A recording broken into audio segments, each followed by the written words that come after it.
Welcome back. Well, as I mentioned, we have our Director of Security here, Eric Nunez. Well, welcome. Nice to see you again. Well, thank you, Lisa. It's been a while, and according to your slides, looks like you've been doing a lot of stuff.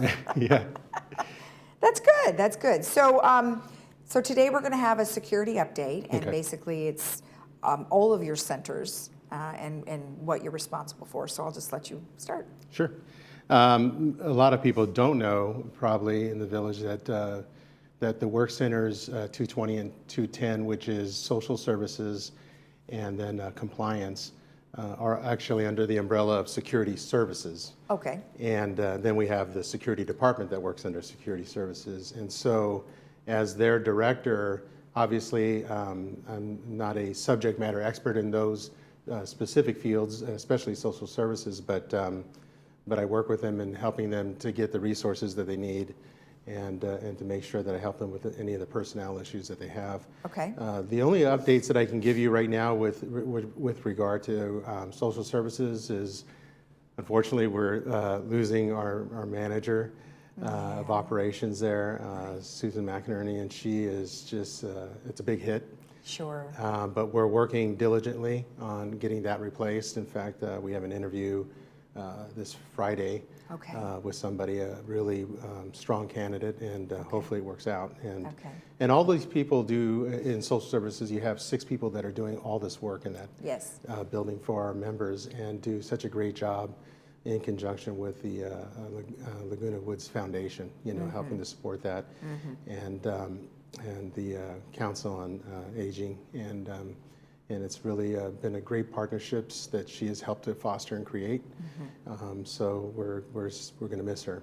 Yeah. With work area 210 or work center 210 is our compliance, which there are a number of people that know what compliance is because of all the issues that happen out there, and they get little letters telling them that correct this issue and things, and sometimes those will, if they don't, obviously they lead up to disciplinary hearings and such, and hopefully we gain compliance before that. But right. With them, the good thing for us in that, and the update that I have, is that last budget cycle, we actually were approved in the 2023 business plan to recruit and hire a extra investigator for us in compliance, which we have one already, which will help with all those things like clutter and being out to be more proactive for those kinds of issues than we currently are. Okay. And so, and we're recruiting for that right now, and there are people being interviewed. So, fingers crossed, we get somebody really good soon and get them trained up and be able to help us out in compliance. Okay. Fantastic. So when I talked to VMS actually a couple weeks ago about this, Village Management Services, the focus of the update was really centered around Work Center 400, which is security. With that, I will tell you that there are a number of personnel issues that we have going on, which are reflective in vacancies. Oh, okay. Okay, and we have 1 supervisor vacancy, 6 security patrol officer vacancies, 3 full-time dispatchers. And just to give you an idea what that is, that we typically say with the supervisors, we have 8 supervisors. And so we're having that 1 is a little bit of a hit for us right now. We had 2, but we just hired 1 and he's in training, so we feel grateful for that. Security patrol officers, we have 14 that were slotted. I was going to ask you how many. So you have 14 total. 14 total. Okay. And 3 what we call traffic units. So when you have 6 down, you have a lot of people that are having to work a lot of overtime, a lot of supervisors covering shifts and whatnot, but we're making it work.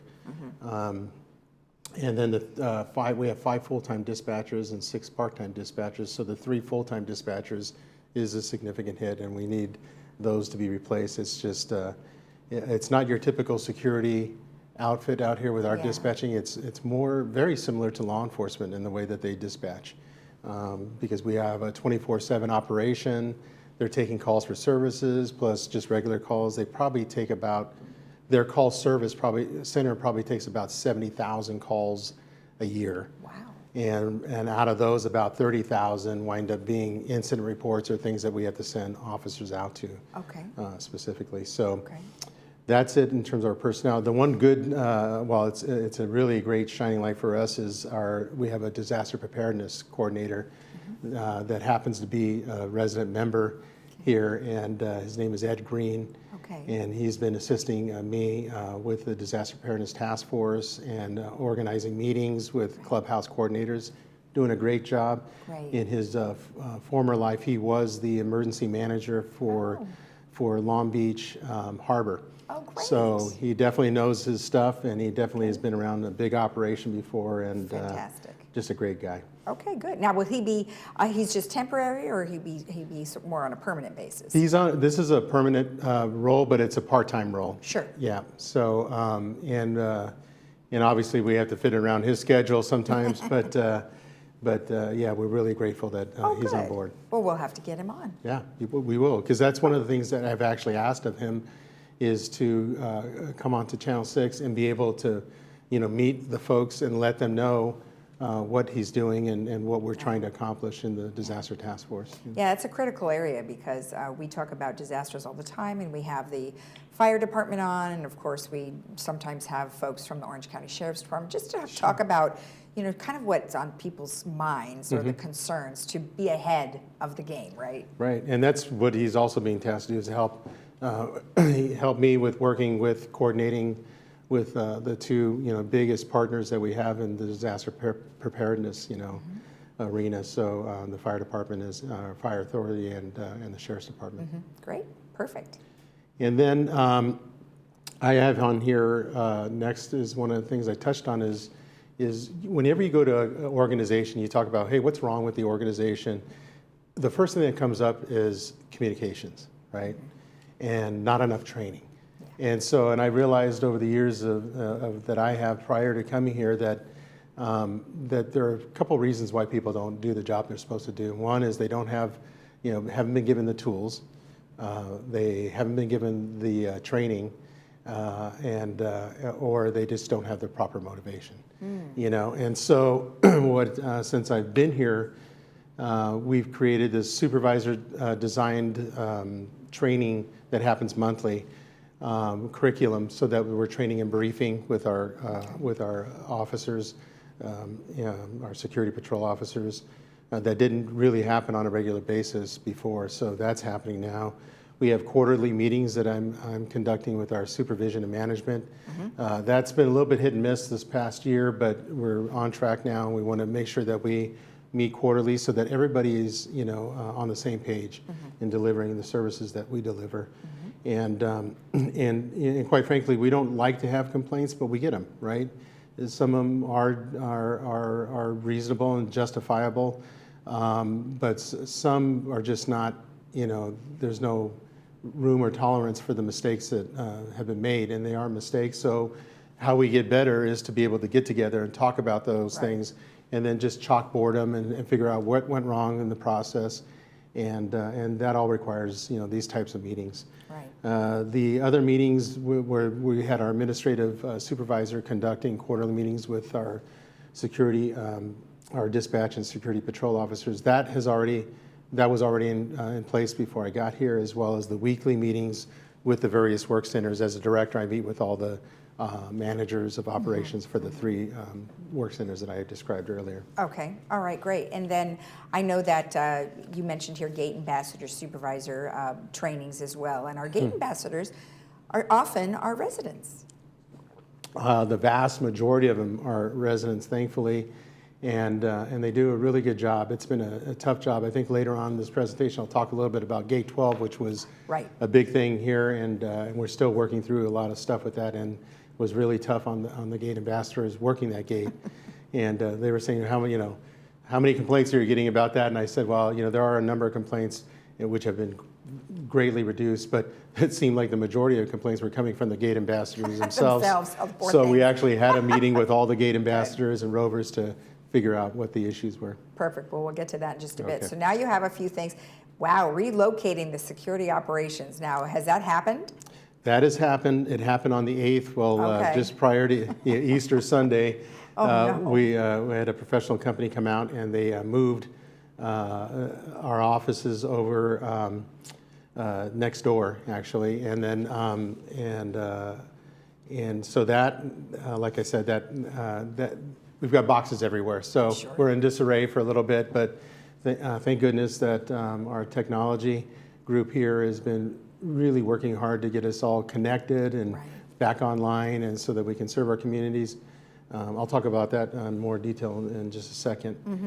And secondly, we had we thought we would take advantage of this opportunity because we had purchased some technology regarding dispatch, and it's called like a computer-aided dispatch and records management system.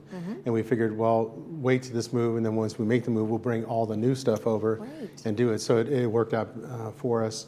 And then, as I said, we're gonna. The other issue is performing a Gate 12 overview. Okay. So relocating our security operations, where we are is like on your screen, I believe, is at 24361 El Toro Roads, and we're up. They call it the second level because the first level is the parking. Oh, the garage, yeah. Yeah, the garage.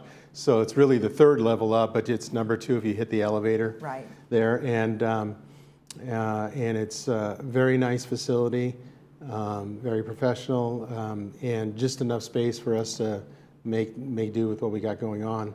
We had some logistic issues. Obviously, when you're a 24/7 operation, you can't shut down for any really significant amount of time. Right.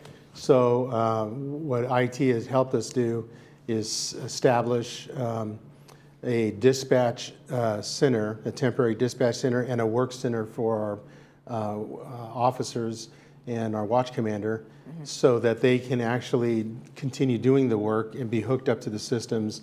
It's here in the building on the 3rd floor. Okay. And it looks like we'll probably be operating out of there. And we did this on, I'll back up. We did this on April 3rd. So we had 5 days to make sure everything was working smoothly. Yeah. And then before the 8th, when we moved and took everything down. Okay. And we'll probably be up there, I believe, until about the 28th, when all the furniture and everything that needs to be put in place is established. So. Okay. And how long do you plan to be in that facility for a while? My understanding is we have a 2-year lease. Okay. In which we're doing a study on just a space study for this building, to see how many people we can actually move here, if that's the plan, or do we still need to build another building, say where building E currently sits, and if it's taken down, and where we're going to build a new building and all that. Right. So before we even talk about building, they want to make sure that that we're fully utilizing the space that we have available. Okay. And then and that's about it. I mean, we had some. We don't have all of our security vehicles over here. Some are still at the other lot. But the ones that are necessary for us to make sure that we have a timely response from the building, down from and reporting out. So, but all of our admin people have moved over to the new building. All right, excellent. Now I was looking at the next slide, new CAD and RMS technology, and this is obviously the new technology that you're talking about. So if I was to compare it to something that we might see with the Sheriff's Department dispatch, is it similar? Very similar. Okay. Not as robust, obviously, but it is very similar in that when I got here, I was like asking for response times to what I call like critical calls, right? Sure. Priority 1, right? Calls, and so we didn't even. It's not inputted that way, and there's a lot of factors involved that those times can be skewed and improperly reported because, and I was getting different numbers and working with that, and so you had to wind up trying to go through almost every call to figure out what happened. And like I was telling you, you have 30,000 of those calls, and that's just impossible. So what it does for me is it helps me to be able to mine information easily. Also input, because data, garbage in and garbage out, right? You have to have the proper inputting of that data. So that's universal. Everybody understands what all these codes are. They all mean the same thing and the definition. So I'm able to do the metrics that are necessary to properly measure our performance, you know, as a security service and delivery system for the village. How often do our residents call you instead of the sheriff's department, thinking that you guys are going to handle everything? Yeah, I mean, that happens pretty much almost all the time. They'll call us first. And a lot of times where there is a theft, you know, like we've had bicycles, even cars, we tell them, you know, we need to call the sheriff's department immediately so that they're brought on, because we'll always go out to those calls. We'll always take our reports, incident reports. But for anything that's an actual crime, the sheriff's department has to be notified for them to actually make a record of it, to understand there is an issue possibly here with that, and to use more resources so they understand they have to allocate more resources, as well as investigate the crime itself and hopefully, you know, come to a solution for that. So is there collaboration between the security department and the sheriff's department? So for instance, if a resident was to call you directly, do you have a means to contact the sheriff's department for them, or is it up to the resident to do that? Or how does that all work? Well, it depends on the nature of the incident, right? You know, if it's one of those critical things where we need them to get out there, we will have our dispatch. We contact the sheriff's department for us. Okay. Yeah. Perfect. All right, excellent. Let's move on to your Gate 12 update, because I know people just can't wait to hear about it. All right. And I don't blame them. You know, one of the things that when Gate 12 was put up there, because it didn't lead directly into any residential areas, it already had a different view or ideology in how they were going to manage that gate. And one of the things that they knew is that, and it didn't have a long queue up to the actual gate house, right? And so, so what they didn't do is they didn't, and it's a very small, narrow one, so they didn't put in an actual kiosk, which has all the computer stuff that, you know, screen in the computer and be able to check people in that way. They had an app that's running out there, right? You know, and so one of the things that I've done since we became aware of this issue is we ordered a kiosk. It should be delivered here within the next couple of weeks, and I believe, and then our IT folks will help, you know, install it, which will give them the ability to have passes that are checked in and such. And one of the other things, speaking of passes, is we're having our IT folks look at the a Gate 12 access pass, kind of like how we have overnight parking passes, to have a drop down for that where you would say, you know, Gate 12 access, and then they would be able to print out that pass, and then as they come up, the visitors would be able to show that. And if we can also, we're looking at the handheld technology for scanning that pass, so they can just reach out there. Absolutely. Boom, they're in. You know, and then with the cameras that we already have there, that automatically read license plates, and it would be inputted into the system, just like every other gatehouse is. And so having that option will help, I believe, expedite the flow of traffic. Less time, you know, having to actually talk to people and tell them, you know, this is what I need, you know, show me this, show me that, and then for them. So that's one of the things that we're doing that's more of a long-term solution. On the short term, what we did, we started having security actually visiting that area, doing more patrols, and actually parking like almost behind the gatehouse itself. And so that high visibility, people can see that there's a security person there. So they're not just running the gate sometimes. And that was happening where people just were driving right through. Oh, heavens. Yeah, and obviously there's a risk, you know, management issue with that, you know, for our ambassadors. Right. And just security, just making sure that people are properly vetted before they enter. And we've also, besides that, we're looking at things like RFID readers, because there is no gate arm there to stop people. Right. And quite frankly, if there were, it might be actually more cumbersome to wait for the gate to open and people and slow down traffic. So, but we're working in every way to try to figure out what the solutions are and better solutions. And one of the things, the biggest lesson I've learned from this is to actually go to the gatehouse ambassadors that work that gate and tell me what's working and what's not working. Right. Because we had two people actually, At first, we put 2 people in there, and they told me this is not the solution. It's not big enough for 2 people. Right. And it was during that inclement weather, so we had somebody, yeah. that was not good. Right. Well, you've got a lot of research involved with this, and you know, it doesn't just stop there because you have lane, you know, maybe different types of lanes and a lot of other Yeah. things that go into play. So Yeah. it requires a lot of people. So Yeah. So we're looking at all that. excellent, excellent. What a great review. Thank you so much for all the Thank great you. information, and good luck to you in finding all of the people that you need to replace. And of course, you guys are doing a great job with what you've got. Well, thank you. And HR is doing a great job for us, too. Yeah. Put a plug in for them because they're working hard for us. Excellent. All Thank right. you. Thank you very much. If you have any questions regarding anything that we have discussed, you can always send an email to generalmanager@vmsinc.org. And of course, it will be sent off to the appropriate person. We'll be right back.